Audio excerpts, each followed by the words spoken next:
किसका हिसाब बराबर कर रहे हैं? बहुत बहुत धन्यवाद भाई साहब। पर मैं आपको यकीन दिलाता हूँ कि इस साल शायद आप मुझसे मिल के थक जाओगे। इस साल इतने मतलब मेरा रिलीज होने वाला है। चक्कर यह है कि मैं चाहता हूँ कि हर साल एक या दो फिल्म रिलीज हो, पर कभी कभी डिले हो जाते हैं। और इस साल सब मिल के आने वाले हैं। सब बराबर। जहाँ तक का फिल्म है वो अक्सर ऐसा होता है कि आप घर पे बैठे हो और एक मैसेज आता है आपको बैंक से, और उसमें लिखा जाता है कि ना इतने पैसे आपके बैंक में डाल दिए गए बैंक की तरफ से, या इतने पैसे काट दिए गए फॉर सम रीज़न। और वो अमाउंट इतना छोटा होता है और इतना ऑड होता है ना कि आपको कहा जाता है कि एप्पल टीवी से या अमेजोन से पैसे काट दिया गया। तो आपको लगता है कि यार ये इसके बारे में अभी हम बैंक को फ़ोन करके क्या पूछेंगे। पर आपको ये भी लगता है कि यार ऐसा कैसा है कि किसी को मेरे अकाउंट के साथ इतनी लिबर्टी है कि वो पैसा डाल सके, जब मन करे निकाल सके, और मुझे पता ही नहीं होता कि मेरे अकाउंट में है कितने पैसे किसी वक्त। पहले तो पासबुक हुआ करता था, हमको पता था कि हमेशा हमारे अकाउंट में एग्जैक्टली कितना अमाउंट है। अब सब कुछ डिजिटल हो गया है, आप चेक करते दौरान ही अमाउंट चेंज हो जाता है। तो ये सब चीज़ों के बारे में जब मैं सोच रहा था, तब मुझे ये सब्जेक्ट ऑफर हुई, और इस घोटाले के बारे में बात किया गया। और मुझे लगा कि पूरे देश में आजकल इतने सारे अकाउंट्स खुल गए हैं, चाहे छोटे छोटे गांव में भी, तो वो लोग सारे इस कहानी से रिलेट कर पाएंगे।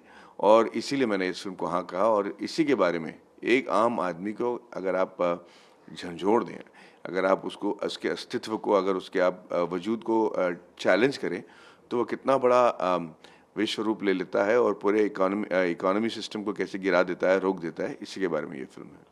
डिजिटल फ्रॉड की समस्या वाकई बहुत बड़ी है। क्या आपकी फिल्म को इसका सोल्यूशन भी देती है? देखिए, एआई के साथ और जिस तरीके से फ्रॉड डेवलप हो रहा है दुनिया भर में, इसका सोल्यूशन देना बहुत मुश्किल है।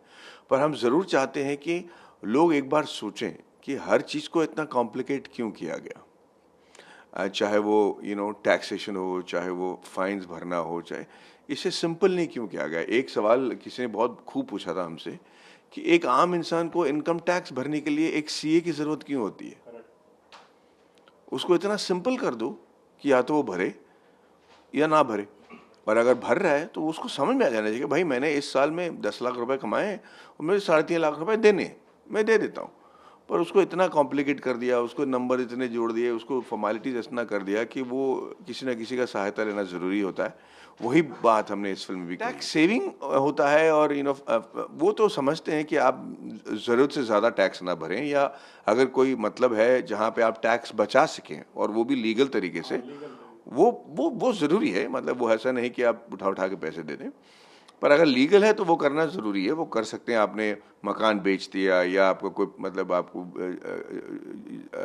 जैसे जायदाद मिले कुछ, तो उसको किस तरीके से टैक्स बचाना चाहिए, कहाँ इन्वेस्ट करना चाहिए, उसके लिए सी की होना ज़रूरी है, मैं मानता हूँ।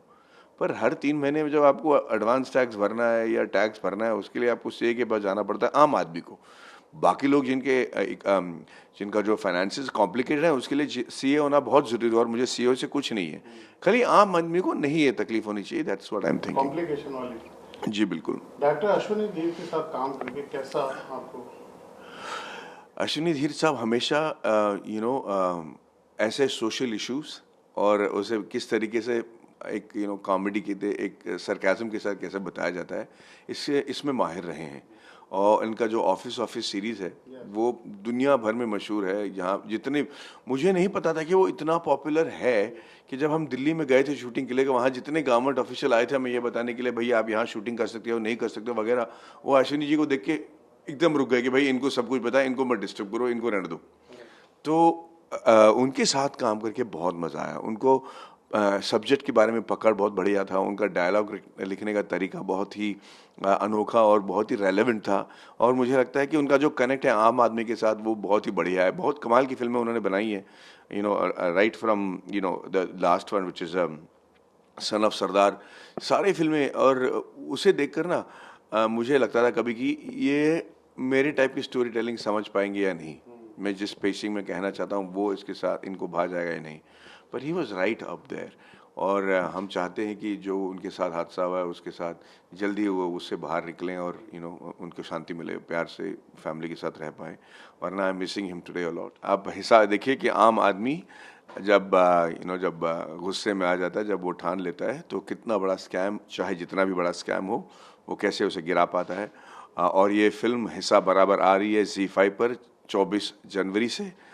इसे ZEE5 पर ज़रूर देखिएगा और हमें बताइएगा कि आपको कैसे लगा।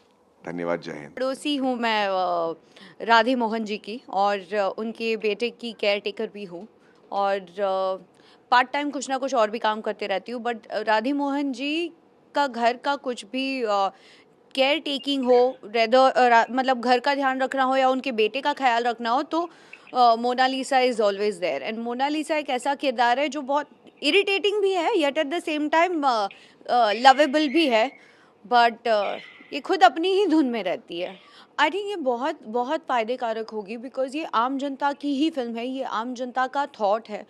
इन डे टू डे रूटीन हम लोगों को लगता है 5-10 रुपए में कुछ नहीं हो जाएगा, बट ये जो राधे मोहन जी का एक थॉट है कि मतलब जो भी है एक उनकी मेहनत की कमाई हो। और ये बहुत सारे गांव में, बहुत सारी ऐसी ऐसी छोटी छोटी सिटीज़ में ये होता है। आई थिंक मैंने लास्ट ईयर की बात करूँ तो उत्तराखंड में ही ऐसा एक किस्सा हुआ है जहाँ पर बैंक बनाई और रातों रात बैंक ने अपना सब कुछ सामान बटोरा और चलती बन पड़ी। और वहाँ के लोग जो एजुकेटेड नहीं थे, जिन्हें कुछ पता भी नहीं था बैंक का क्या लेना देना, they were just wondering कि अब क्या। तो I think this film is an eye opener for all of them. But मुझे फ़ोन वोन आते हैं, but thanks to Instagram and all the social media and the awareness that we have nowadays, तो अभी recently मुझे एक call आया था कि आपका फ़ोन नंबर, आपके 2 नंबर है और आपने बिल नहीं भरा है, एंड हम आपको अभी लिंक भेजते हैं, please clear your bill amount.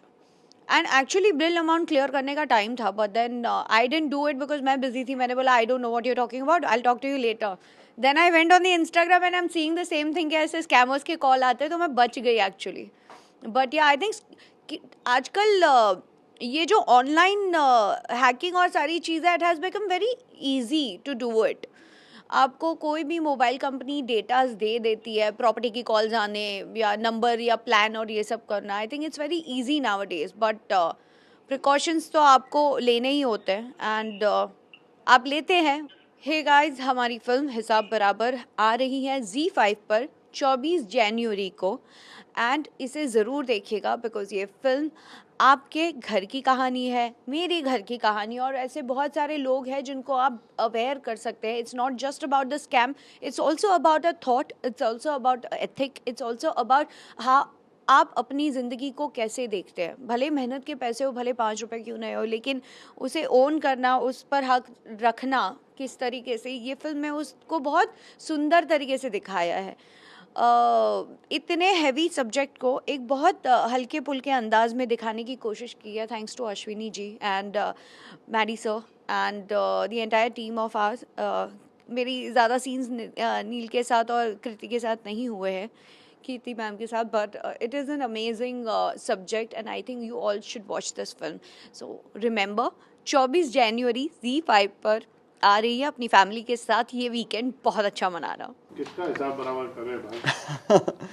मैं शायद अपने चाहने वालों का और अपने फैंस का जो बेसब्री से इंतज़ार कर रहे हैं मेरी अगली फिल्म का, शायद एक किस्म से उनका हिसाब बराबर कर रहा हूँ अपनी अगली पेशकश उनके सामने लाने से, और उम्मीद कर रहा हूँ कि वो मेरे किरदार को और मेरी फिल्म को पसंद करें। जी, मैं इस फिल्म में बहुत कुछ कर रही हूँ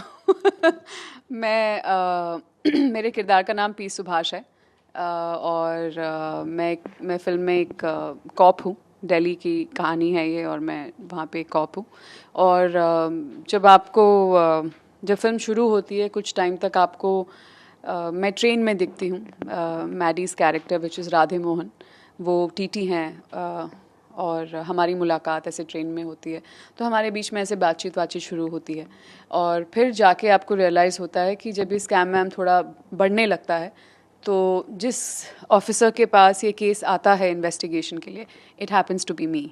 एंड तब ऐसा एक मोड़ आता है कि मैं और राधे मोहन कैरेक्टर, हम लोग कनेक्ट कर रहे हैं पर्सनली अदरवाइज, लेकिन जब काम की बात आती है तो Radhe Mohan is he is right about what he is saying and all that, लेकिन मुझे पेपर्स में कुछ मुझे अपना इन्वेस्टिगेशन करना है, मुझे अपना काम करना है। तो P Subhash is a character जो पर्सनल और प्रोफेशनल लाइफ्स को बिल्कुल सेपरेट रखती है, you know, और बहुत इमोशनल है, सेंसिटिव है, लेकिन उसको पता है where to draw a line, you know, and I think that's it's a very strong character, but also a very sensitive one, as I said. और फिल्म में एक बहुत स्वीट सा एक लव सॉन्ग भी है, तो मतलब इट्स मतलब लोगों ने मुझे देखा है स्ट्रॉन्ग एम्पावर्ड कैरेक्टर्स में पहले, लेकिन इसमें फिर भी कुछ नया है। फिल्म आई जी। क्या ऐसी खास बात थी जो आपको इसको हाँ करने में क्या अच्छा लगा? नीरज सर, ये एक बड़ा कॉन्शियस डिसीजन था। इनफैक्ट यू नो, ज़्यादातर अनफॉर्चुनेटली अगर कोई दिखता नहीं तो लोगों को एक भ्रम और एक लगने लगता है कि शायद काम मिल नहीं रहा। यहाँ उल्टा था, in fact, to be very honest and to not to be sounding very pompous.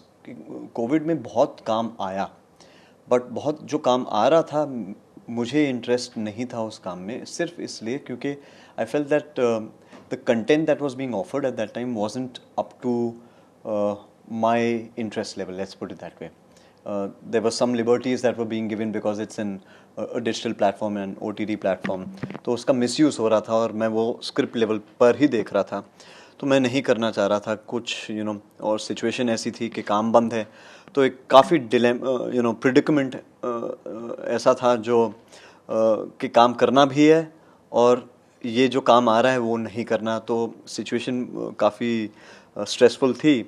But उसी समय एक यू नो शरद पटेल जी आए, the producer of the film, and he offered me this film हिसाब बराबर, and I went and I got the opportunity of meeting Ashwani sir, Ashwani Dheer sir, who's the writer and the director of the film, and I think he is outstanding. जिस किस्म से उन्होंने इस film को लिखी है, I think पूरा श्रेय you know the true hero of the film probably is Ashwani sir and the script itself, क्योंकि एक बहुत ही यू नो इम्पॉर्टेंट मैसेज है, एक बहुत ही इम्पॉर्टेंट फिल्म है, एक बहुत स्ट्रॉन्ग स्टोरी हम हमारे दर्शकों तक पहुंचाने की कोशिश हम कर रहे हैं.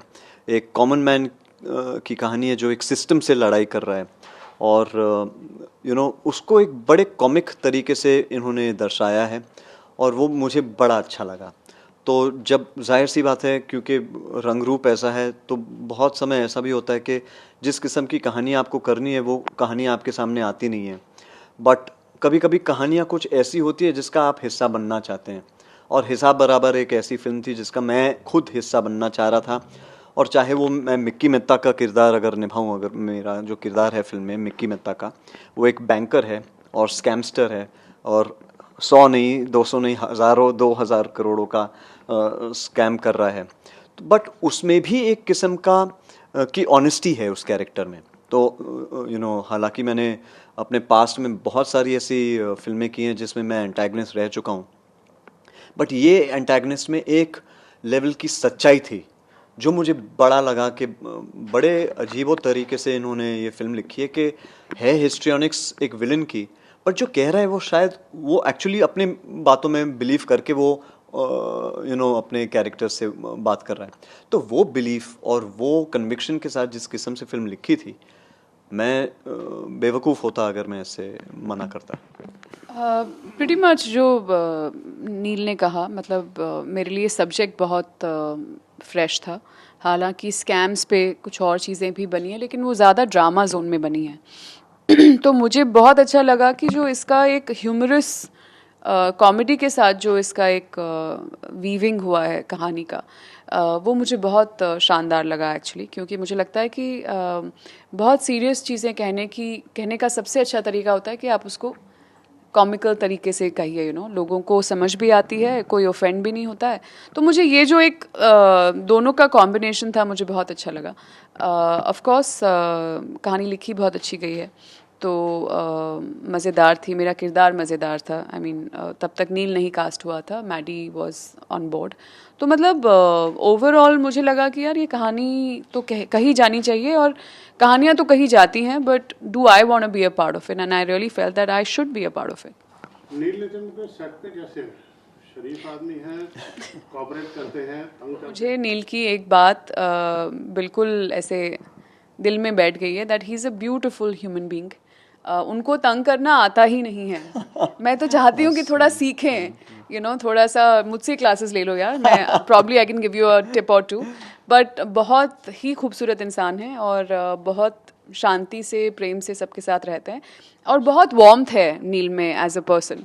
तो हम जब भी मिलते हैं we it's very nice and very warm to meet him every time. बात से मुझे लगा ये ऑफ कैमरा भी बहुत अच्छे एक्टर हैं. मैं इनकी असलियत जानता हूं.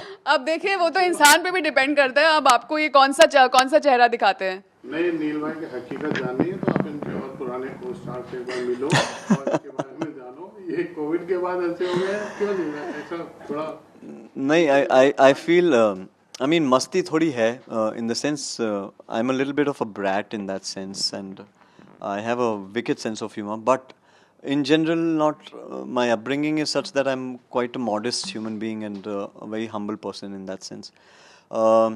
आपके साथ मस्ती करते रहता हूँ क्योंकि आप भाई जैसे हैं, बड़े भाई जैसे हैं, और जाहिर सी बात है क्योंकि इतना हम घूमे हैं साथ में, इतना काम किया है साथ में, तो थोड़ा हम घुल मिल गए हैं. और क्योंकि आपकी सारी हरकतें मैं जानता हूँ तो थोड़ा आपके सामने मैं भी खुल गया. It's like secrets. Secret society. Yeah. मैं तो आपके मुंह से Mutual admiration for. करवाना चाह रहा था कि शादी के बाद एक्स्ट्रा जेंटलमैन हो गया. होना भी चाहिए, मैं तो कहूँगी होना भी चाहिए. आपकी फिल्म बहुत पसंद आई लोगों को. बहुत बहुत शुक्रिया सर, थैंक यू.